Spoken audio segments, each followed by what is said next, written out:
थोड़ी सी आराम से मस्ती में एंजॉय लेना है मीठे मीठे के साथ। अरे लैला मोर राजा लके ढोल बाजा, लैला मोर राजा लके ढोल बाजा, मजा पूछे मोर सखी ने सारे ले माया लीला आज छवा छमरे पाया लीला आज छवा छमरे पाया लीला आज छवा छमरे पाया लीला आज लैला मोर राजा लके ढोल बाजा,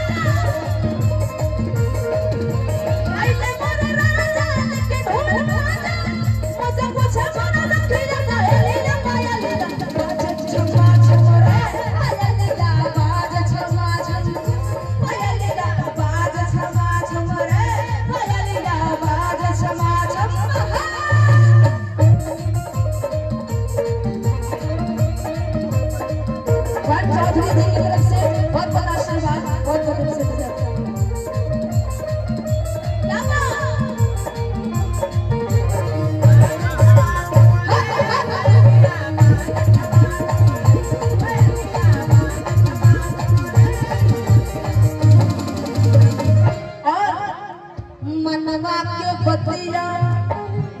अरे कैसे बताई चढ़ल जवानी मोर मन में आगरा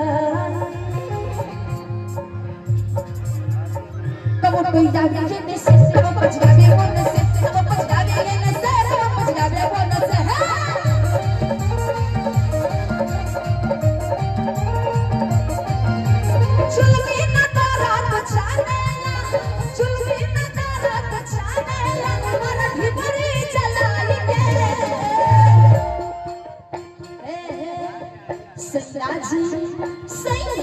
ससुराजी दिलावा